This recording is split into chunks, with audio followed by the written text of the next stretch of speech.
Une fois qu'on a chacun trouvé sa place, on va pouvoir commencer. Un grand merci d'être venu à cette conférence que nous organisons donc sur ce fameux sujet de Ma Santé 2022. Alors normalement, c'est plus censé ne pas vous parler, mais on va quand même commencer par un petit sondage.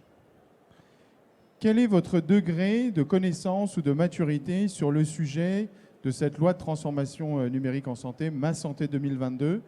Alors on va faire très simple. On va s'évaluer de 1 à 5. 1, je découvre complètement le sujet. 5, je maîtrise totalement. Je me demande d'ailleurs ce que je fais dans cette salle. Qui se sent 1 par main levée? Vous pouvez lever les mains un peu plus haut. Il n'y a pas de... Au moins, on sait qu'on sert à quelque chose. Qui se sent 2? Qui se sent 3? Qui se sent 4? Qui se sent 5? Ah, le caméraman au fond, merci. Bon, bah, ça nous donne un peu une idée de notre auditoire et de ce qu'on va chercher à vous apporter. Alors, l'année dernière, on faisait déjà une conférence sur le même sujet. Odile était déjà là, merci beaucoup de revenir. Donc, on est quand même dans un processus qui est parti quand même pour plusieurs années, donc c'est toujours intéressant de reprendre date et de voir où on en est. Les choses ont quand même beaucoup bougé dans la dernière année et on va venir vous raconter un petit peu toute cette transformation. Avant de démarrer dans le vif du sujet, je vais vous proposer de faire un petit tour de table, si vous voulez prendre les micros, et en gardant bien le micro proche de la bouche pour vous présenter. Bonjour à tous, Sylvaine Brien. Moi, je fais partie du GCS e-santé Bretagne. Donc, le GCS, c'est un groupement régional d'appui au développement de la e-santé. Donc, on intervient en appui de l'ARS essentiellement, mais surtout auprès des établissements pour tout ce qui est projet numérique et moi particulièrement sur le secteur médico-social. Bonjour, Julie Bossir, donc je suis consultante chez Xelia Conseil et on intervient dans l'accompagnement de nos clients de la constitution des grappes à la fin du déploiement des grappes. Et donc on les accompagne dans la transformation et la mise à disposition et la modification des usages au sein des structures. Bonjour, Fabien Semama. Je suis dirigeant d'une entreprise de services à la personne, franchisée accès aux services, avec à peu près 120 salariés. On travaille sur 2 villes, principalement les villes de Dieppe et les villes de Rouen. Et je suis porteur de grappes, Ma Santé 2022. Bonjour à tous, moi je suis Odile Jamet, donc je représente aujourd'hui le ministère de la Santé, donc je suis à la délégation ministérielle au numérique en santé et je suis en charge de la transformation numérique du secteur social et médico-social. Bonjour à tous, je suis Samuel Femandi et je suis chef de produit sur la partie Ximi. Voilà, vous savez à qui vous avez affaire et on va justement rentrer un petit peu dans le vif du sujet. Quelques petits rappels, hein. Globalement, la loi Ma Santé 2022, c'est la loi de transformation numérique en santé. Je pense que les points qui sont quand même bien importants que vous devez retenir, c'est globalement s'assurer que tous les établissements sociaux et médico-sociaux soient équipés d'un dossier usager informatisé. On va rentrer dans le détail de ce que ça veut dire. Et ça, le plus rapidement possible.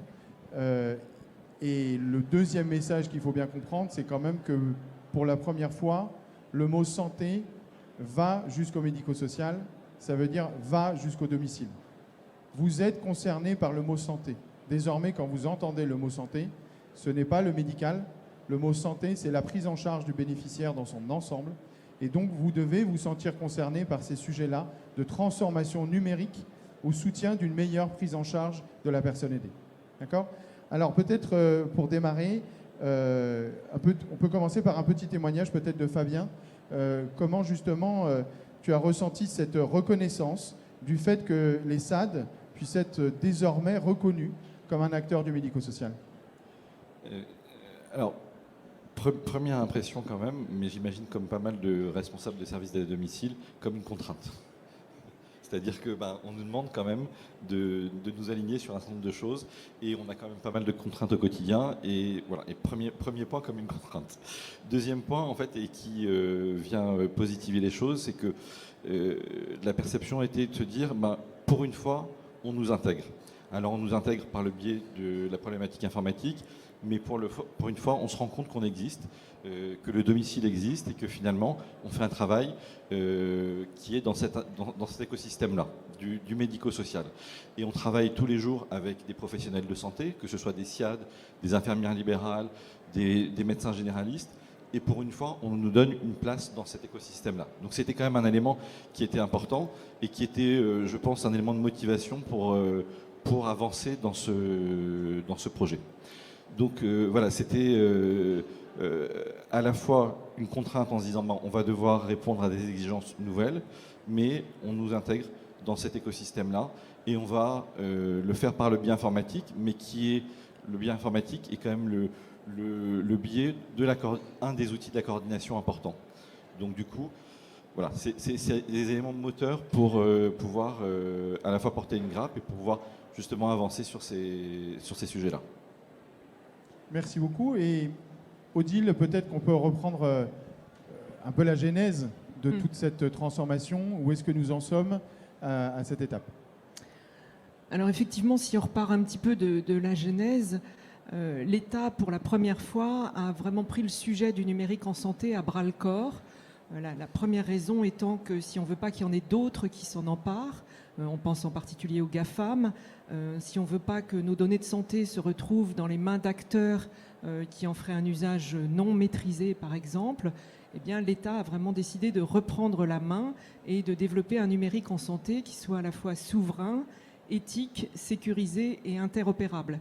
Donc ça, c'est vraiment des convictions qu'on porte très très haut et très très fort et qui sont très importantes pour le ministère aujourd'hui.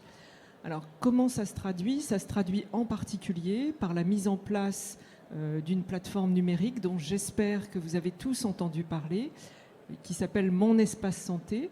Donc, Mon Espace Santé, c'est une plateforme numérique qui permet à chaque citoyen, à chacun d'entre vous, à nous qui sommes ici, de disposer d'un espace sécurisé dans lequel on peut mettre nos données, dans lequel on peut maîtriser nos données et reprendre la main sur nos parcours de santé.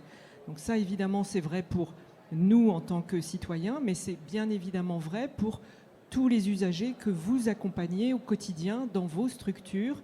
Ils peuvent avoir Mon Espace Santé et ils peuvent y déposer toutes leurs données. Pour nous, c'est un outil très important dans le cadre du parcours coordonné, du parcours avec l'ensemble des acteurs. Il y a vraiment un enjeu très fort. Donc Mon Espace Santé, qu'est-ce que c'est pour ceux qui n'ont pas encore eu la curiosité d'aller voir, mais aujourd'hui vous en avez déjà tous un. Il vous suffit de l'activer en vous connectant sur Mon Espace Santé.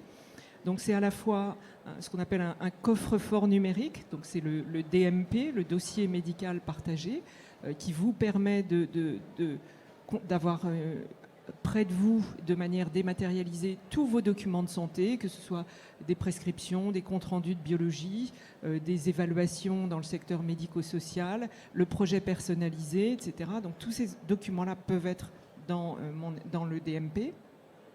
Mon Espace Santé, c'est aussi une messagerie citoyenne.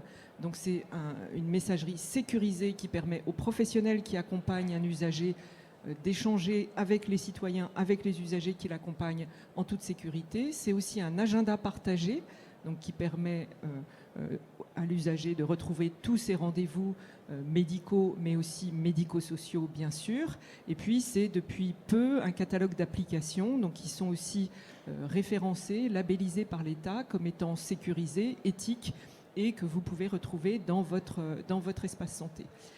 Donc, pourquoi je parle de ça? Parce que tout ce qu'on essaye de faire aujourd'hui, et Henri a parlé du DUI, c'est vraiment tourner vers cette finalité qui est de redonner à chaque citoyen cet espace. Et donc, pour ça, il faut que tous les professionnels, que ce soit les professionnels de santé, les professionnels du médico-social ou social, alimentent Mon Espace Santé.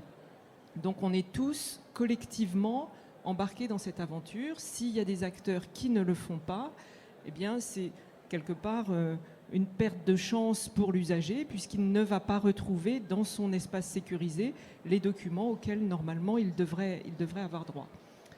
Alors pour ça, on a mis en place un certain nombre de programmes, donc au-delà de Mon Espace Santé, qui est donc cette plateforme vraiment l'enjeu majeur, pour que l'ensemble des acteurs adhèrent à cette dynamique, on a mis en place en particulier 2 programmes de financement, 2 programmes de soutien à l'investissement qui s'articulent de manière complémentaire et qui visent à faire en sorte que les ESMS, donc les établissements comme celui de Fabien, mais comme les vôtres aussi, puissent s'équiper d'une solution logicielle ou alors la faire monter de version pour avoir une version qui soit vraiment conforme avec ce qu'on attend et qui justement alimente automatiquement le DMP, la messagerie sécurisée de santé. Donc ces 2 programmes, c'est d'une part le programme ESMS numérique, j'espère que vous en avez tous entendu parler. Donc ESMS numérique, ça vise à permettre aux établissements, les établissements du domicile en font partie bien sûr, de faire l'acquisition d'une solution de DUI si vous n'en avez pas déjà une. Et puis si vous en avez déjà une, ça vous permet d'obtenir des financements pour développer, déployer les usages du DUI. Parce que c'est vraiment ça ce qu'on veut, c'est si on finance juste le logiciel et qu'il n'est pas utilisé, c'est un coup d'épée dans l'eau. Donc on veut vraiment qu'il y ait des usages. Et puis le 2e programme de financement, c'est ce qu'on appelle le programme SONS, qui veut dire système ouvert et non sélectif, qui est un terme un peu, voilà, pas très marketing, mais bon, c'est comme ça. C'est un système dans lequel l'État vient financer les industriels pour qu'ils accélèrent plus exactement la mise en conformité de leurs solutions pour être en capacité d'alimenter mon espace santé. On ne veut pas que les professionnels qui utilisent un DUI, par exemple celui Ximi, celui de Xelia, on ne veut pas qu'ils aient 17 clics à faire pour alimenter le DMP parce qu'on sait que sinon ils ne le feront pas. Même chose pour la messagerie sécurisée de santé.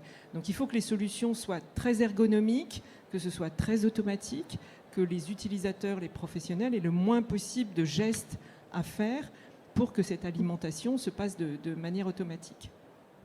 Donc ça, c'est ce qu'on a fait. On a mis en place ces deux programmes. Pour ça, on a beaucoup travaillé avec les acteurs de l'écosystème, donc les industriels, les représentants des fédérations, les représentants des établissements, bien sûr, des ARS et aussi des grades, à définir les référentiels, c'est-à-dire qu'est-ce que précisément les logiciels doivent savoir faire pour être en capacité de répondre à cette alimentation automatique de mon espace santé. Donc on a beaucoup travaillé là-dessus. On a aussi beaucoup travaillé sur la mise en place de ce qu'on appelle les référentiels et services socles. Donc, par exemple, l'INS, pour ne citer que celui-là, l'identifiant national de santé, ça fait probablement partie des contraintes que Fabien citait à l'instant. L'identifiant national de santé, c'est quoi? C'est un identifiant unique et sécurisé pour chaque patient, pour chaque citoyen. Donc là, maintenant, en ce moment, quand vous allez chez votre médecin traitant, peut-être il vous demande votre carte d'identité, peut-être ou votre pharmacien ou votre laboratoire de biologie pour être capable de certifier votre identité. C'est-à-dire on a besoin d'être sûr quand 2 systèmes d'information échangent des données entre eux, par exemple le DUI et le DMP, on a besoin d'être sûr qu'on parle bien de la bonne personne. Si on alimente le dossier de le DMP de Madame Martine qui habite, je sais pas, dans le Pas-de-Calais, avec les données de Madame Martine qui habite à Paris, et ben ça va pas du tout.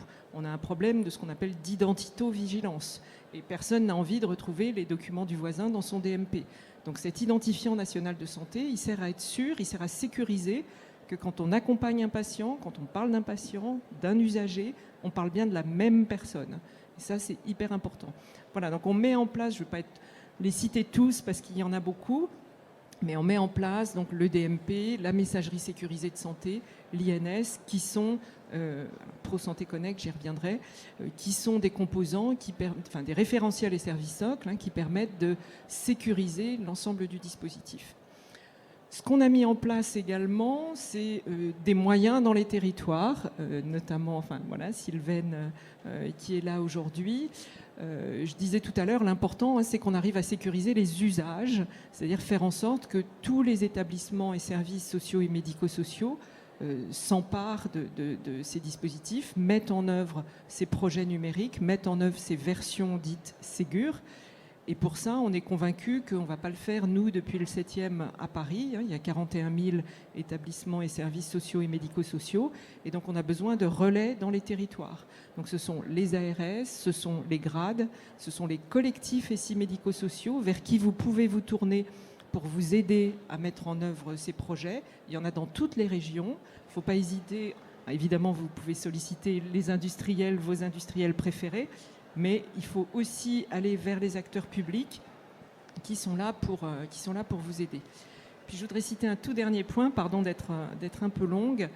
Je voudrais insister sur le fait que dans la loi, depuis 2016, c'est vraiment inscrit dans la loi, les professionnels du domicile, y compris donc bien évidemment les professionnels des SAD, ont le droit d'accéder et de partager des données de santé. Vous n'avez plus besoin d'utiliser des solutions de contournement, on sait que ça existe. Donc j'insiste sur le fait qu'à partir du moment où les professionnels participent à l'équipe de soins, que ce soit dans le cadre de la compensation du handicap, du soulagement de la douleur, de la prévention de la perte d'autonomie, tous les professionnels du social, du médico-social qui interviennent à domicile ont le droit d'accéder, de partager des données de santé, à condition qu'elles soient strictement nécessaires à la coordination. Mais c'est vraiment important, et ça rejoint ce que disait, la question que posait Henri tout à l'heure, et la réponse de Fabien. Vraiment, l'ensemble du médico-social est vraiment intégré dans ce dispositif et fait totalement partie de cette aventure. Les professionnels du domicile ont accès aux données de santé, et il faut que ça se sache vraiment partout. Voilà. Merci beaucoup, Odile. Très, très complet, effectivement, pour dresser tout ce panorama. Mais justement, peut-être, Sylvaine, vous pouvez nous expliquer, en tant que, justement, grade et acteur du territoire, vous avez pu contribuer dans cette dernière année, justement, à la sensibilisation, parce que Odile vient de l'expliquer, finalement, c'est un changement de paradigme aussi pour les acteurs du domicile. Et comment est-ce que vous avez contribué à cette sensibilisation et à cet accompagnement des structures ? Alors, cette sensibilisation, en fait, elle fait entrer en jeu différents acteurs à différents niveaux. Alors, c'est vrai qu'il y a des campagnes nationales d'information auprès de l'ensemble des établissements. Et puis après, il y a l'organisation qu'on va mettre en place en région pour communiquer auprès des établissements, pour aller toucher le maximum de structures, parce qu'on voit bien que c'est compliqué finalement, parce que tout un chacun, vous êtes assommé de mails de communication. Donc, il faut qu'on arrive à trouver différents vecteurs pour aller vous toucher, pour sensibiliser justement sur les enjeux du programme, expliquer. Et voir aussi que les structures ne sont pas seules en fait dans ce programme, c'est-à-dire que, comme elle a dit Odile, en fait, il y a des ressources pour vous accompagner, il y a des programmes de financement pour justement mettre à disposition des personnes qui vont aider à mettre en place ce projet de déploiement et ce vaste programme. Alors, en Bretagne, on a une organisation à 3 voies, on va dire. On a effectivement l'Agence régionale de santé qui est plutôt là pour sélectionner les projets qui vont financer en 2022, en 2023 jusqu'à 2025. Donc les fameuses GRAP dont vous avez déjà entendu parler. Mais c'est vrai qu'en amont, on a tout un programme de sensibilisation qu'on fait au niveau du grade. Alors au niveau du grade, c'est via des webinaires qui sont à destination de l'ensemble des structures. C'est aussi avec ce qu'on appelle nous en région, mais qu'on peut retrouver dans d'autres régions avec une autre formulation. Mais chez nous, c'est des chargés de développement e-santé, c'est des collègues du grade là, qui interviennent en proximité des structures, qui vont démarcher les structures pour leur présenter les enjeux du Ségur, pour leur présenter les programmes de financement et les inciter en fait à s'embarquer dans le programme. Et à partir du moment où ces structures sont intéressées, ils reviennent vers nous pour qu'on puisse commencer à monter le dossier de candidature. Il y a un autre acteur qui intervient dans ces opérations de sensibilisation, c'est le collectif régional. Donc le collectif régional, il a été mis en place en 2021, sous l'impulsion de l'ARS Bretagne. Donc ça existe aussi dans les autres régions. C'est une représentation des fédérations du secteur médico-social, donc qui portent la voix du terrain, qui font aussi des opérations de sensibilisation, qui communiquent sur les enjeux du programme. Alors sur le DUI, mais pas que. Et c'est un acteur sur lequel on s'appuie effectivement pour aller toucher les structures dans les différents secteurs pour les inciter à s'embarquer et à se mettre à niveau, à s'équiper d'un dossier usager informatisé et interopérable.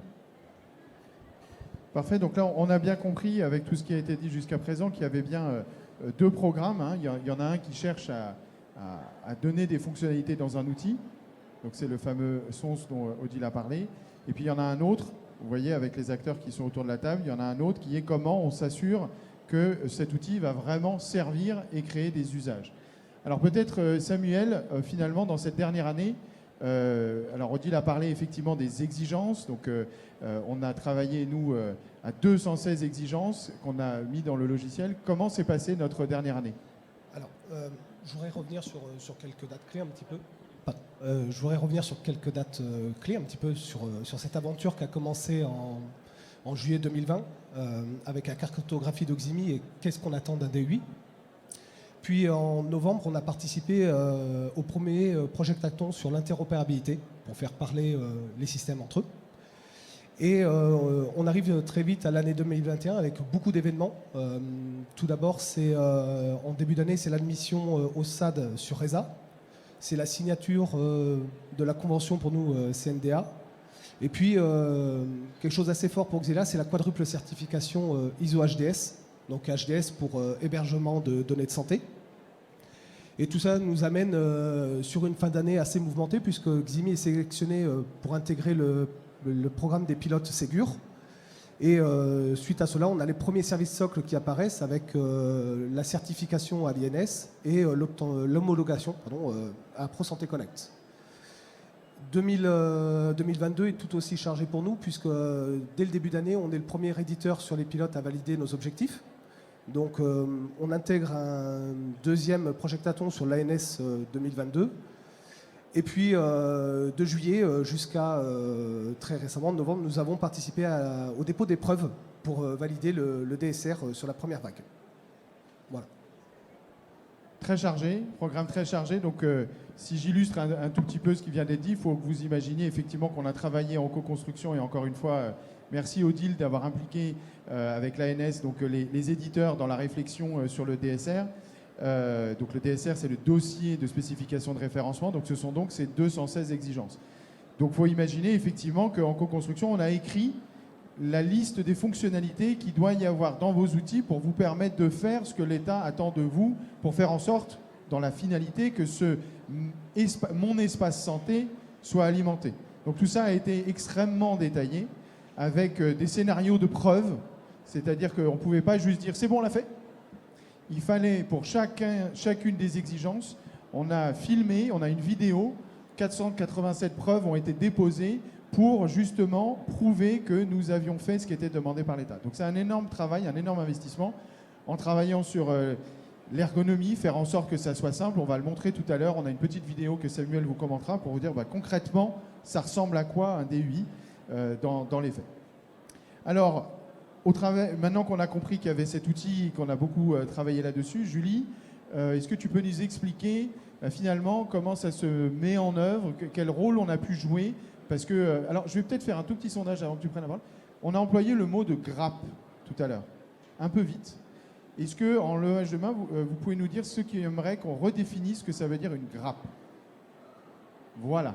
Donc est-ce que tu veux bien commencer par nous redéfinir ce concept et après nous expliquer du coup le rôle que tu as joué là-dedans?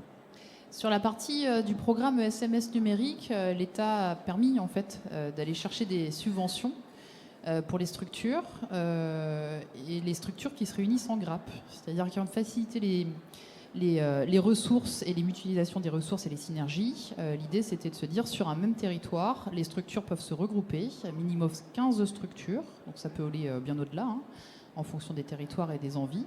Et donc sur les structures qui se connaissent déjà, donc c'était le cas de Fabien, tu étais déjà proche de tes j'allais dire concurrents, c'est peut-être pas le mot, mais en tout cas, voilà, confrères. Et donc ça a été assez facile de monter une grappe, voilà. Et l'idée après, c'est de monter un dossier ensemble, donc de rédiger une note de cadrage. Et c'est là, nous, en tant que Xelia Conseil, on vient accompagner les structures, parce qu'écrire une note de cadrage, c'est pas forcément facile. C'est aussi rassembler un certain nombre d'éléments, se mettre d'accord sur ce qu'on veut faire comme projet, puisque à travers la note de cadrage et le dépôt de cette note de cadrage, on s'inscrit dans un projet qui va durer plusieurs mois, donc avec ses confrères, mais aussi avec l'ARS, le GRAD, le collectif SI qui sont là pour accompagner. Tout au long des interventions, vous avez pu voir, il y a plein d'acronymes, plein de mots barbares. Alors vous êtes tous à peu près niveau 2-3 dans la compréhension. Notre rôle, c'est aussi de vulgariser tout ça, en fait. Voilà, d'essayer d'amener tout doucement ce qu'il y a un INS, un HDS, un ESMS, pour ceux qui sont un petit peu éloignés du sujet. Et puis, il y avait toujours plein de bonne volonté dans la constitution des GRAP. Mais du coup, comment on y va et comment on s'inscrit dans un projet qui peut durer jusqu'à 1 an, voire plus, c'est là où aussi Xelia Conseil vient accompagner, entre autres, sur cette constitution de GRAP. Donc, c'est un budget alloué dans la subvention de la partie ESMS numérique. Vas-y. Oui, peut-être je peux dire un mot là sur pourquoi ces GRAP, pourquoi l'État a voulu que les ESMS se regroupent.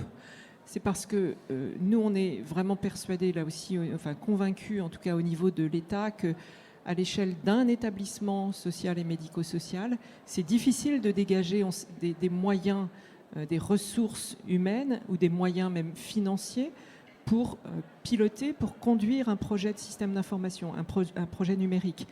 Il y a 41 000 ESMS, on ne va pas recruter 41 000 chefs de projet. Déjà, je crois que sur le marché, on va avoir du mal à les trouver. Et puis, vous n'allez pas avoir les moyens de le faire. Et les subventions qu'on donne dans le cadre du programme ESMS numérique ne sont pas suffisantes à l'échelle d'un établissement. Par contre, dès lors qu'on commence à regrouper plusieurs établissements d'un territoire, là, on arrive à dégager de la marge de manœuvre. On arrive à 15 établissements à avoir un financement, par exemple, de 100 000 euros qui permet de dire, ben voilà, je peux embaucher un chef de projet qui va travailler pour les 15 ESMS, qui va embarquer tout le monde dans un même projet, qui va créer aussi une synergie dans le territoire. Et c'est vraiment ça, c'est l'idée de se dire, à plusieurs, c'est peut-être un petit peu plus compliqué, mais on est plus fort. À plusieurs, on va plus loin. On va peut-être un petit peu moins vite, mais on va plus loin. Et on est assez convaincu que pour avoir des projets pérennes, une utilisation pérenne des outils numériques, ça passe par la mutualisation de plusieurs structures qui travaillent ensemble. Et ça passe donc par les GRAP. Voilà. Oui, une illustration par rapport à tout ce qu'on a dit jusqu'à présent, c'est que, je reprends ton exemple tout à l'heure sur l'INS, l'identité nationale de santé. D'un côté, on a une exigence, il faut que l'outil, le logiciel, le DUI, XIMI en quelques mots, soit capable de faire ce qualifiant de l'INS dans l'outil. Mais ce que l'État explique, c'est que ce n'est pas suffisant. Tout à l'heure, Odile a parlé de la procédure d'identité-vigilance.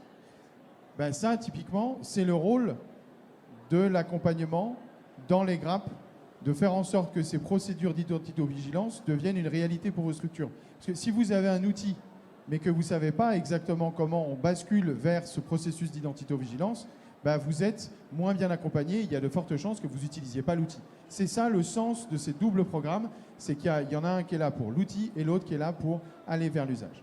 Alors, je te redonne la parole, Odile. Est-ce que, éventuellement, tu peux nous dire maintenant qu'on a parcouru le passé, où est-ce qu'on en est actuellement dans notre avancée vers cette transformation numérique? Alors, d'abord, pour faire le lien avec ce qu'on vient de dire sur les GRAP, les GRAP, ça avance quand même. Il y a eu déjà donc le programme ESMS numérique, on l'a démarré à la toute fin de l'année 2020, enfin de manière plus opérationnelle début 2021, et on le poursuit jusqu'à fin 2025. Et donc aujourd'hui, on a déjà 11 000 ESMS, ce qui représente presque 300 GRAP qui ont été constitués sur l'ensemble du territoire. Donc 11 000 ESMS qui sont embarqués dans ce programme de financement. Donc c'est déjà, je trouve, un résultat très intéressant. Et si vous n'êtes pas déjà encore embarqué dans cette aventure, voilà, c'est vraiment le moment d'y aller. 2023, on fait évoluer, donc chaque année, ça donne lieu à ce qu'on appelle une instruction dans notre jargon administratif. Donc là, on est en train de préparer les règles du jeu pour l'année 2023. Elles vont être publiées au tout début de l'année, début 2023, mi-janvier probablement. Et là, il faut vous inscrire, il faut travailler avec les ARS, avec les grades, avec les collectifs, avec vos éditeurs pour constituer votre GRAP et vous inscrire dans ce programme de financement. Donc ça, c'est vraiment très très concret. C'est en ce moment. Je vous dis encore une fois, 11 000, c'est déjà un beau résultat, mais on s'est fixé des objectifs beaucoup plus ambitieux que ça. On voudrait atteindre 36 000 établissements financés à l'échelle des 5 ans. Donc voilà, c'est le moment d'y aller. Donc ça, c'est le premier programme. Le deuxième, donc Henri en a parlé, l'ensemble des industriels sont en train de travailler d'arrache-pied pour mettre leurs solutions en conformité, donc respecter ces 216 exigences. Donc il y a 58 solutions d'éditeurs logiciels qui ont candidaté. Alors on a travaillé par sous-domaine, mais en tout cas pour le médico-social, secteur personnes âgées, personnes en situation de handicap et domicile, on a 58 solutions candidates. On en a aussi 14 candidates pour le domaine des personnes en difficulté spécifique et 12 pour la protection de l'enfance. Ces programmes-là existent aussi pour l'hôpital, la médecine de ville, la biologie, la radiologie, la pharmacie d'officine. Donc aujourd'hui, vraiment, tous ces professionnels de santé sont aussi embarqués dans ce même mouvement. Donc voilà, aujourd'hui, 58 solutions sur PAPH domicile, 3 qui ont obtenu à date leur référencement. Mais voilà, on suit tous les autres de manière assez fine. Il y a une très bonne dynamique. Les éditeurs sont vraiment très bien engagés dans cette opération. Et voilà, on pense que les autres éditeurs vont arriver également très très vite, vont pouvoir se faire référencer avec des solutions conformes. Et puis on continue aussi à faire bouger nos référentiels et services socles. Par exemple, le DMP, jusqu'à maintenant, il n'était pas encore accessible aux professionnels du médico-social. Donc ça aussi, c'est quelque chose qui est en train d'arriver là maintenant. On va avoir une nouvelle matrice d'habilitation, c'est-à-dire donner des accès aux professionnels du médico-social au DMP. Ça, c'est en train de devenir vraiment réel. Et puis, dernière chose qui est en train de devenir tout à fait réelle, c'est le fait de donner une identité numérique aux professionnels du médico-social. Donc, tous les professionnels du médico-social ou du social qui ont besoin d'accéder à des outils numériques doivent se faire enregistrer dans le RPPS, qui jusqu'à il y a peu était le répertoire des professionnels de santé. Mais comme l'a dit Henri, on élargit la santé au sens large de l'OMS. Et donc, c'est aussi pour les professionnels du médico-social. Donc, il faut que les directeurs d'établissements enregistrent leurs professionnels via un portail qui s'appelle RPPS+, pour qu'ils aient une identité numérique, pour qu'ils aient une carte CPS, une e-CPS sur votre smartphone, qui permettra aux professionnels de vos structures ou à vous en tant que professionnel d'accéder aux outils numériques. Donc ça, c'est vraiment l'actualité du moment. Merci beaucoup. Oui, Fabien, tu voulais peut-être réagir ? Je voulais juste apporter une précision sur la question des grappes parce que je me mets à la place des personnes qui sont responsables de ça dans la salle. En fait, aujourd'hui, il y a 2 types de grappes, en tout cas au domicile, que moi j'ai pu identifier. Ce sont des grappes soit nationales, soit des grappes locales. Alors nous, en Normandie, on a une grappe locale qui est inter-réseau. On a à l'intérieur de la grappe à la fois des structures privées qui sont des franchisés, on a des SIAD, on a des associations, et tout le monde est réuni autour d'une grappe. Il existe aussi d'autres types de grappes. Il y a des réseaux nationaux notamment qui ont décidé de monter leur propre grappe et qui est gérée au niveau national. Donc du coup, voilà, ça peut être traité pour vous de manière différente, et l'entrée dans une grappe peut se faire soit par votre réseau, si vous faites partie d'un réseau, soit par votre région et par la collectivité locale. Et en 2023, il y a même la possibilité pour ceux qui ne sont pas encore dans une grappe de rejoindre une grappe existante. Donc ça aussi, vous pouvez aller voir des voisins dans les territoires qui sont déjà dans une grappe et frapper à la porte et essayer de rejoindre leur projet. Ça peut vous faire gagner beaucoup de temps. Absolument. Fabien, je te laisse peut-être la main pour continuer justement sur ce sens du collectif et ce que vous avez mis en œuvre dans ton rôle de porteur de projet, justement. Alors, moi, il y a une chose que je voulais dire qui était importante, c'est qu'il ne faut pas laisser passer le train sans monter dedans. En fait, vous avez compris que c'était à la fois une contrainte pour nous, mais c'est une contrainte légale, c'est-à-dire qu'on n'a pas le choix que d'y passer. Donc, on part de ce principe-là. On part du principe aussi que c'est une opportunité pour justement pouvoir avoir une meilleure coordination avec les autres professionnels de santé. Mais il faut aussi se rendre compte qu'il y a un certain nombre d'usages, de contraintes. Alors, je vais arrêter d'utiliser le mot contrainte, mais au quotidien, ça va changer un peu les habitudes de travail. C'est-à-dire que enregistrer ces professionnels de santé dans le RPPS+, il faut le faire. Accéder à son outil informatique d'une autre manière, éventuellement via Pro Santé Connect, c'est une chose qu'il va falloir apprendre à faire. Enregistrer tous ces bénéficiaires, enfin enregistrer le numéro d'INS de tous ces bénéficiaires, c'est quelque chose qu'il va falloir faire. Et tout ça, c'est quand même un volume de travail et une modification des habitudes de travail de chacun. Et ce que je voulais dire qui était important, c'est que en fait, il faut faire partie d'une grappe. Parce que, alors moi, c'est Xelia qui m'a sollicité sur la grappe. Hein. Ma santé 2022, j'en avais à peine entendu parler, et Xelia m'a dit, on est en train de monter des grappes en Normandie, donc je les remercie pour ça, parce que si je me retrouvais tout seul demain à faire ça, je pense que je ne serais pas capable. Parce que la grappe, alors, nous on a eu des budgets pour en effet se faire accompagner. Alors, on a parlé des différents programmes il y a quelques instants, mais toutes ces tâches dont on a parlé, on va se faire accompagner par un consultant qui va nous aider sur comment on enregistre nos professionnels de santé, et va nous aider à la fois en formation. On a prévu de faire des webinaires, on a prévu de faire un certain nombre de choses, avec un outil informatique pour suivre l'ensemble du projet, avec un rythme global. Et moi, ça me paraît essentiel de faire partie d'une grappe pour pouvoir travailler ensemble.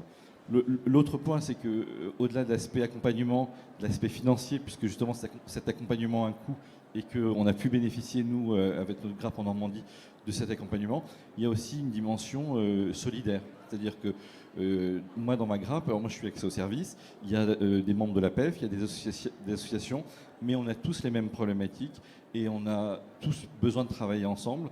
Et ce sujet-là est un travail d'échange commun où on peut s'entraider, on peut communiquer ensemble, on peut faire face aux difficultés. On a d'autres difficultés mais que celles-ci, mais on peut... voilà. Il faut savoir aussi que ça, c'est un des éléments du cadre de l'accompagnement sur le programme SMS numérique. C'est qu'on est solidaire et on s'engage tous ensemble. C'est-à-dire que, en fait, une grappe va avoir la totalité de son financement quand la totalité de ses membres vont avoir atteint les mêmes usages. Donc voilà, la solidarité, elle est utile et nécessaire, mais c'est un engagement aussi de la part de l'ensemble des membres de la grappe. Donc voilà, juste pour vous dire, nous on est en train de finaliser la convention avec l'ARS justement pour avoir les financements. On est en contact avec le GRAD dont Sylvain fait partie. Alors nous, c'est le GRAD en Normandie pour justement programmer un certain nombre d'ateliers, un certain nombre d'accompagnement de la part du GRAD et de ses experts, parce qu'il y a des experts dans tous les sujets qu'on a abordés tout à l'heure. Et on est en train de démarrer le projet. Une fois que la convention est signée, on a 9 mois pour tous arriver à atteindre les usages qui sont rapidement que tous nos bénéficiaires aient un projet d'accompagnement personnalisé qui soit projeté dans le DMP. Ça, c'est un des premiers usages. Deuxième usage, c'est qu'il y ait ce qu'on appelle un DLU-DOM, c'est un dossier unique de liaison d'urgence. En gros, c'est une fiche de liaison avec les autres professionnels de santé en cas d'urgence par bénéficiaire. Et c'est d'utiliser, alors après vous me direz si je me trompe hein, s'il y en a d'autres, pour l'instant, on a tout bon. Et c'est d'utiliser aussi les messageries sécurisées de santé. Donc tout ça, c'est pas si simple au quotidien pour nous, dans nos structures, avec nos équipes administratives à intégrer. Donc d'où l'opportunité et l'importance de se réunir et de pouvoir profiter des financements et de l'accompagnement des pouvoirs publics sur ce sujet-là. Exactement, et du coup, j'illustre tes propos simplement pour rappeler la cohérence entre ces deux programmes. C'est que je pense que par le passé, l'État s'est déjà rendu compte que financer juste les outils sans les usages, ça peut donner des financements qui servent à rien. Donc c'est assez pragmatique dans ce qui vient d'être dit par Fabien, c'est que finalement sur le programme SMS numérique organisé en grappe, l'État donne les financements face à des atteintes d'objectifs d'usage. Donc concrètement, on vient de parler du plan personnalisé d'accompagnement de Madame Martin. Nous, on a tout fait en sorte d'Anximi pour que ça soit un clic pour l'envoyer dans le DMP, pour que ça soit facile et que vous le fassiez réellement. Mais donc, l'État s'attend à ce que, comme c'est facile, vous le fassiez beaucoup. Et donc, les subventions ne seront données que si vous l'avez fait beaucoup. Donc, il y a un indicateur d'objectif à atteindre sur la base de l'ensemble des bénéficiaires que vous prenez en charge. Quel pourcentage vous avez atteint de plan personnalisé déposé dans le DMP. Voilà, c'est pareil sur la messagerie sécurisée de santé. L'outil vous permet d'envoyer, par exemple, pour garder le bénéficiaire au centre du dispositif, n'oublions pas d'aller envoyer le PPA également, pourquoi pas, dans la messagerie citoyenne de Madame Martin ou dans la messagerie sécurisée de santé du docteur Dupuis, qui est le médecin traitant qui accompagne Madame Martin. Donc tout ça, ce sont des indicateurs d'usage qui font partie du financement de ces GRAP. Alors, avant d'aller plus loin, peut-être Samuel, on a tout ce débarquement, toute cette montée en puissance a toujours été symbolisé en interne chez nous par une fusée. Donc c'est notre schéma favori depuis un an. Vous voyez, toutes ces petites pastilles vertes sont devenues vertes au fur et à mesure du temps. Je t'invite à les présenter rapidement parce qu'après on va parler de la vidéo. Effectivement, on parlait des services socles. Donc en fait, on a la représentation un peu de tous les services sur lesquels Ximi s'est interfacé. Donc on voit ProSanté Connect, l'INS, le Doc Santé, la messagerie de santé, le PPA, donc le DLUDOM qu'on a parlé récemment, le DMP. Donc tout ça, ce sont tous les services qu'on va découvrir dans une petite vidéo juste après, qui a été réalisée par nos équipes pour que vous vous rendez compte du travail qui a été fait et que vous puissiez vous rendre compte la simplification qu'on a essayé de mettre en place au maximum pour intégrer ces services. Donc concrètement, comment ça fonctionne dans Ximi? Donc là, on va pouvoir voir la qualification d'un INS jusqu'au dépôt du DMP, du plan personnalisé. Donc tout d'abord, on a la connexion avec ProSanté Connect qui permettra de s'identifier. Donc on en a parlé avec une carte ICPS. Une fois connecté, on pourra accéder donc, au logiciel et aux données. Donc là, on arrive sur un dossier d'un usager sur lequel l'INS est en statut donc, provisoire. Le principe va être d'interroger la base avec les traits d'identité qui sont le nom, le prénom, la date de naissance, on a le numéro de sécu, donc tout un tas d'informations. On récupère en retour l'information avec est-ce qu'il y a des concordances, des différences. Donc on a un état de contrôle qui se met en place. Donc là on peut voir que tout est bon, on n'a pas d'anomalie, donc c'est la bonne personne. Et on passe en ce qu'on appelle en statut récupéré. Et donc là on va intégrer ce qu'on appelle le contrôle d'identito-vigilance. C'est-à-dire qu'on va saisir dans le logiciel comme quoi on n'a plus contrôlé. Donc là, on est sur une carte d'identité. On va marquer son numéro, sa date. Et lorsqu'on va valider, on va verrouiller donc le dossier du bénéficiaire en disant cet INS, j'ai contrôlé son identité. Et on va passer sur ce qu'on appelle un INS qualifié. C'est ce qui permettra après de faire transiter toutes les informations. Donc là, on saisit, on fait le contrôle et vous voyez, on a un data matrix qui se met en place et on a le statut qui est qualifié. Et donc, ici, on est sur l'annuaire santé. Donc là, on va rechercher à ajouter un professionnel de santé.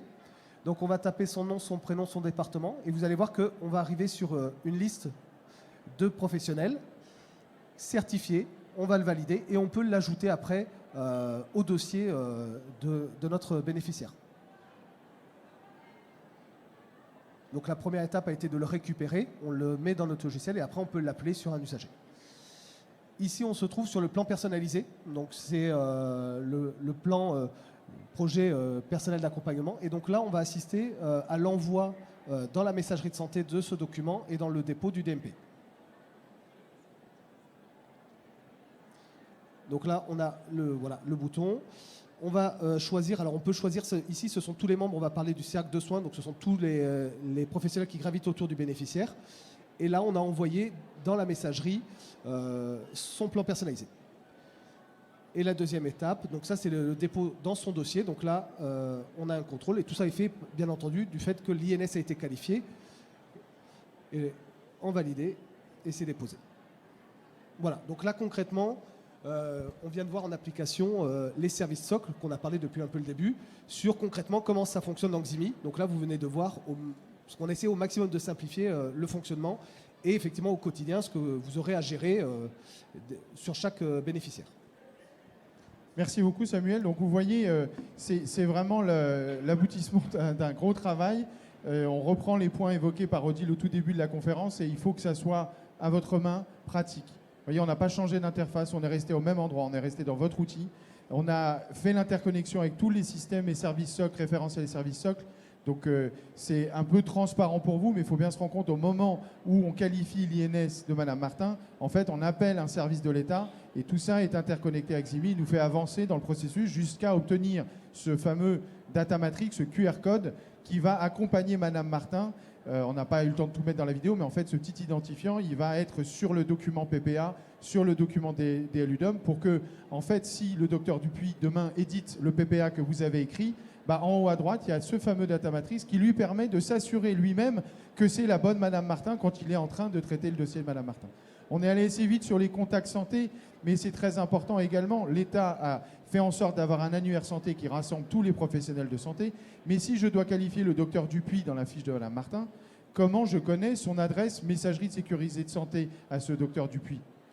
Grâce à l'annuaire santé, on l'intègre, ce qui fait que vous n'avez qu'à rechercher, vous le validez, ça arrive dans le dossier, ce qui fait qu'en un clic, quand vous avez besoin d'envoyer un mail, ce qu'on a vu dans la vidéo, au docteur Dupuis, vous n'avez pas à chercher sa boîte mail. On l'a trouvé pour vous, c'est la bonne messagerie sécurisée de santé. Si jamais ce docteur ou autre a changé d'établissement, on maintient à jour l'adresse messagerie sécurisée de santé du docteur Dupuis. Tout ça pour vous donner vraiment cette facilité d'échange avec les professionnels qui gravitent autour de vous. Voilà, merci beaucoup Samuel. Peut-être Sylvaine, face à tout ce qu'on vient de se dire, justement, au quotidien, là, aujourd'hui, dans votre accompagnement, comment ça se met en œuvre? Alors concrètement, avec les grappes qui ont déjà été sélectionnées lors de la phase d'amorçage, donc en 2021, et certaines qui ont déjà été sélectionnées aussi au mois de juin, on intervient en appui des fameux chefs de projet dont Fabien a parlé tout à l'heure. Donc c'est la personne qui va aider au déploiement du projet au niveau de la grappe. On intervient auprès de cette personne-là et des représentants des structures, justement pour les aider à déployer ces référentiels et ces services socles. Alors, avec une première étape préalable qui est la contractualisation avec l'Agence du numérique en santé pour pouvoir se doter des moyens d'identification électronique, les fameuses cartes CPX ou les certificats serveurs qu'on peut aussi déployer dans les différents outils. Donc ça, c'est quelque chose sur lesquels on sensibilise et on aide, on accompagne aussi. Et on va effectivement intervenir aussi en appui des chefs de projet dans les grappes pour expliquer toute la démarche de déploiement de l'INS, de la démarche d'identité-vigilance. On organise des ateliers pour expliquer, pour former les utilisateurs à l'utilisation et au déploiement de cet INS.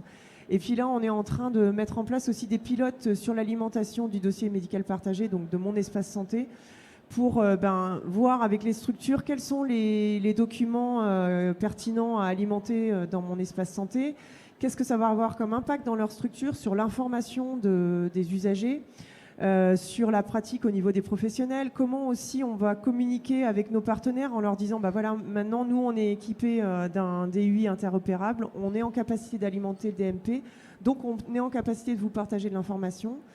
On va aussi les solliciter pour savoir, aider les structures à effectivement communiquer avec leurs partenaires sur l'usage de la messagerie sécurisée, s'assurer qu'eux aussi, en face, leur interlocuteur est bien doté d'une messagerie sécurisée pour justement développer ces nouveaux usages, pas seulement dans la structure, mais aussi avec tous les partenaires avec lesquels les structures travaillent. Donc vraiment, c'est un accompagnement à la fois...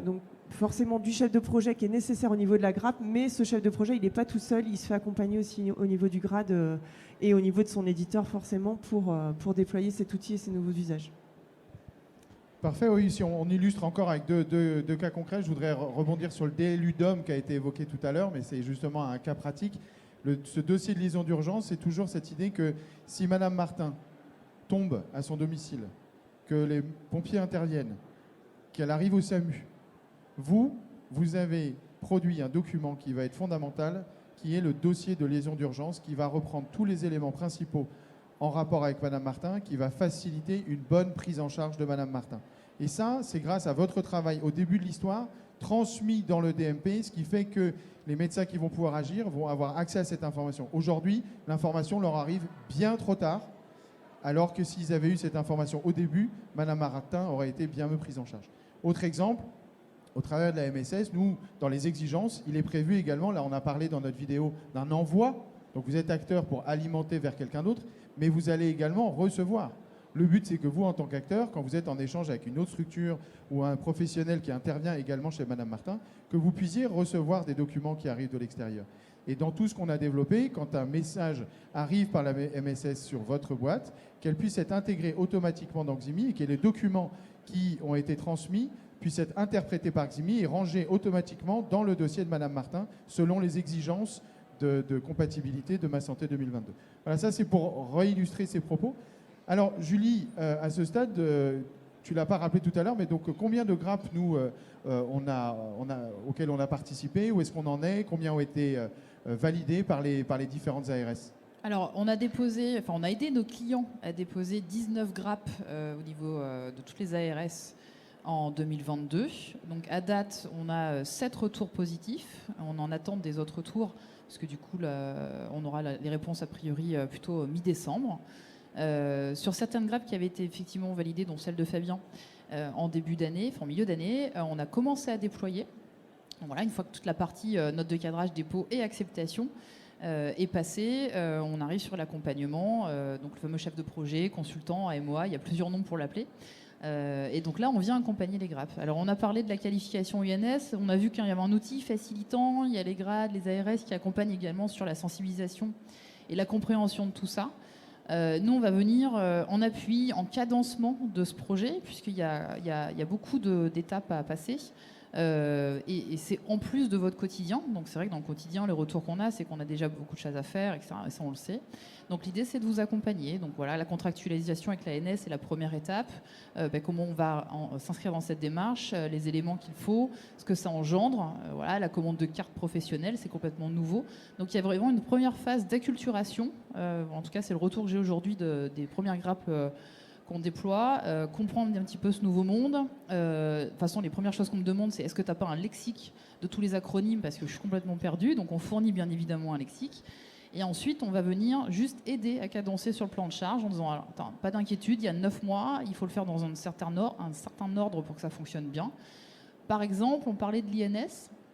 Effectivement, il y a tout un projet d'identito-vigilance. Voilà, donc si on lit les textes, eh bien, il faut nommer un référent, faire une commission, éventuellement écrire des textes qui vont venir dans le registre RGPD, dans le RGPD.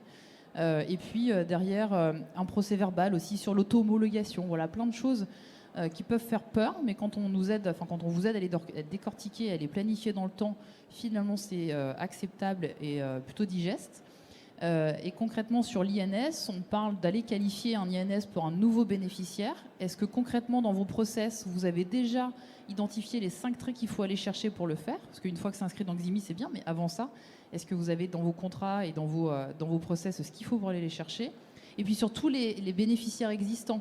Vous avez une base avec des bénéficiaires existants. Si vous n'aviez pas ces éléments-là, comment vous faites pour aller les chercher en masse et que ce ne soit pas quelque chose qui s'ajoute en plus des éléments et des étapes que vous devez déjà mener pour mener à bien le projet. Et c'est sur toutes ces étapes-là, on va venir vous aider, vous accompagner, vous cadencer, et puis vous rappeler aussi souvent. On va voilà, dans les grappes, on relance aussi souvent les structures, mais vous aimez bien ça à force finalement. Vous nous attendez tous les lundis matins avec le mail de relance pour vous aider à tenir ce délai des 9 mois, puisqu'il faut prouver les usages dans un délai de 9 mois, mais surtout sur les derniers mois des 9 mois. Voilà, donc j'ai donné un exemple, mais il y en a d'autres. Je ne vais pas vous gaver d'acronymes aujourd'hui. Donc sur les grappes qu'on est en train de déployer, donc 6 actuellement acceptés, 7. Et puis on va commencer à constituer les grappes pour 2023. Alors quand je dis on, c'est pas moi, c'est au niveau des clients. Mais comme on est grâce à à Ximi, parce qu'on est proche de Ximi en tant que Xelia Conseil, forcément on est cousins, on a la chance d'avoir un accès direct aux clients et on les aide finalement à se marier sur des grappes et à s'engager dans ce projet. Voilà, donc on joue le rôle de marieur, on aime bien dire ça, c'est rigolo. Et là, on est en plein dans la projet, on s'est vu d'ailleurs, madame, hier, dans le projet des grappes en 2023, pour pouvoir être prêt dès le début d'année, dès que l'instruction sort. Alors, il nous reste à peine 5 minutes pour finir. On a été un peu plus long que prévu sur les 2 premières parties, mais j'espère qu'on a été assez clair dans nos propos. Pour conclure, est-ce que une petite intervention de chacun, de conclusion, qui peut-être peuvent nous parler de la suite? Il va se passer quoi après? Est-ce que Odile, tu veux bien commencer en nous indiquant la suite pour nous sur cette aventure Ma Santé 2022? Alors, la suite, c'est ce qu'on appelle pour nous la vague 2, c'est-à-dire qu'on ne s'arrête pas là. Ce qu'on a fait là pour le moment, ce premier travail d'élaboration d'un premier référentiel qui oblige tous les industriels à mettre leur solution en conformité avec ce qu'on en attend. On a monté une marche, on est en train de monter une première marche, mais ça n'est que la première. Il y aura une deuxième, il y aura une troisième marche. Donc c'est vraiment une dynamique dans laquelle on s'inscrit pour aller encore plus loin dans le fait d'ancrer les usages du numérique dans le quotidien, faire en sorte que ça devienne de plus en plus facile, que les outils soient de plus en plus performants au service des usages. Donc moi, ma phrase de conclusion, c'est, je pense que vous l'avez compris avec tout ce qui a été dit aujourd'hui, c'est une aventure collective et le médico-social est vraiment complètement dedans et il faut y aller. Et 2, on est là tous autour de la table aujourd'hui, on est là pour vous aider. Vous n'êtes pas seul. Donc vraiment, c'est le moment d'y aller, c'est le moment de monter à bord, c'est le moment de vous inscrire dans une grappe ou de rejoindre une grappe déjà existante ou de constituer la vôtre, de pouvoir bénéficier des financements ESMS numériques. Dans l'année, il faudra aussi signer les bons de commande SONS, mais bon, on ne revient pas là-dessus. Tout ça va arriver petit à petit, mais encore une fois, vous êtes aidés et c'est vraiment le bon moment, il faut y aller. Sylvaine, est-ce que vous voulez poursuivre ? Nous, la suite, ça va être continuer les opérations de sensibilisation pour aller chercher tous ceux qui ne sont pas encore embarqués dans le programme, faire en sorte qu'ils montent les fameuses grappes, les aider à monter leur dossier de candidature pour obtenir les financements et continuer à les accompagner dans le déploiement de leur outil et puis surtout développer les usages, faire en sorte que les professionnels s'approprient bien leur outil, développent à continuer à alimenter le DLMP, utiliser la messagerie sécurisée. Et un des enjeux qu'on a aussi, alors ça c'est au niveau national je pense, mais surtout en Bretagne en tout cas c'est vraiment fort, c'est aussi d'impliquer les conseils départementaux, notamment par rapport à la notion d'échange sécurisé, parce qu'on échange aussi de la donnée avec les conseils départementaux. Donc ça c'est vraiment initier ces échanges au travers de la messagerie sécurisée, d'une part. Et puis aussi les impliquer parce que d'un point de vue financement, je pense que c'est pas neutre non plus le financement de ces équipements, notamment du fait que vous soyez sur des solutions qui sont maintenant en hébergement de données de santé.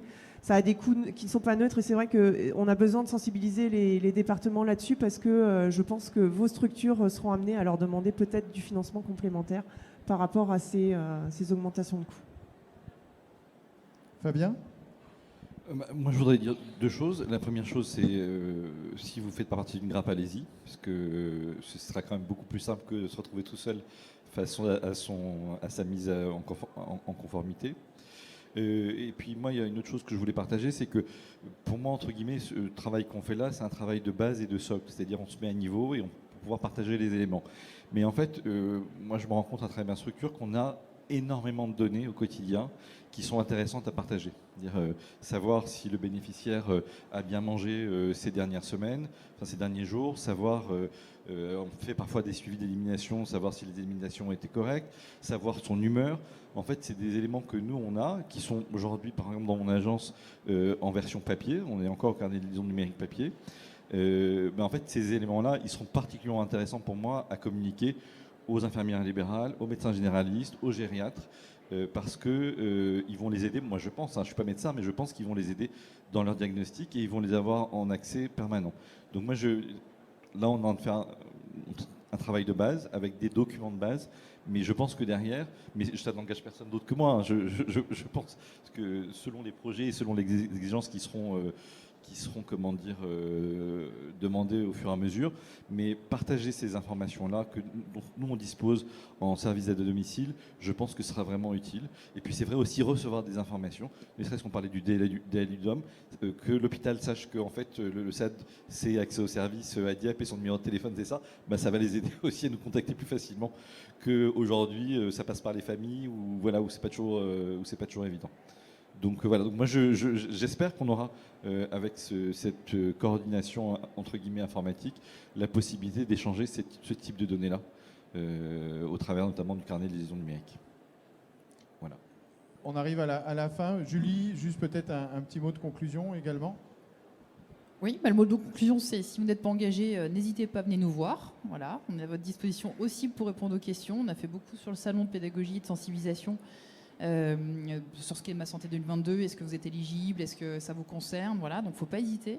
Et puis en fait, ce dont on s'aperçoit sur les grappes, c'est qu'après ça crée un bon collectif qui prend plaisir à se retrouver aussi sur le territoire, donc ce n'est que du positif.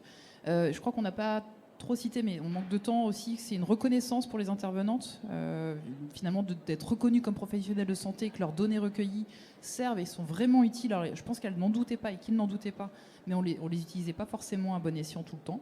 Et donc ça, c'est un gros point positif de ce programme, c'est que ça va mettre en avant les professionnels de santé, donc les intervenants, entre autres, et c'est quand même très, très important. Voilà. Samuel, un tout petit mot. Oui, alors pour nous, ça va être 2 phases. Ça va être préparer maintenant le déploiement de nos clients et la mise en place du parcours de formation digital pas à pas sur le DUI. Et puis la deuxième phase, comme ça a été dit, c'est on travaille déjà sur le DSRV2, sur les ateliers de priorisation, et sur lequel voilà, je voulais souligner 3 points qui nous semblent importants de rappeler. Le premier, c'est que tout simplement, c'est que tous les éléments doivent être prêts le jour J. Le deuxième point, c'est qu'on peut nous demander d'être interopérable avec les opérateurs si c'est réciproque. Et puis le troisième point, c'est qu'on souhaite avoir des scénarios cœur de métier liés au domicile plus adaptés pour la suite. Merci, c'était la version très courte, mais je pense que Odile reconnaîtra dans ce message un certain nombre de messages déjà passés dans les ateliers précédents. Un grand merci. Vous avez compris qu'on a parlé de monter dans le train. Vous avez de la chance, il y a plusieurs trains.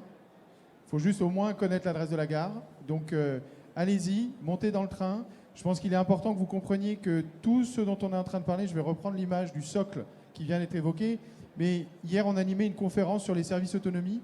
Vous savez que dans le PLFSS est en train d'être préparée cette notion du regroupement de l'activité aide et soins à domicile au travers de ce concept de service autonomie. Mais en fait tout ça, cette vision de l'État d'aller vers les services autonomie n'est rendue possible que parce que nous avons mis en place les outils, les façons de travailler et faire en sorte que vous soyez acteurs de l'aide et du soin avec les bons outils. Donc si vous voulez vous préparer au cahier des charges qui va être produit en 2023, dont on ne sait pas encore totalement les contours, mais la première étape avant d'aller vers les services autonomie, c'est de monter dans le train de Ma Santé 2022 pour être équipé des bons outils. Je vous propose d'applaudir nos participants et on vous remercie pour votre présence. Et si vous avez des questions, on va se mettre juste à la sortie de la salle pour y répondre.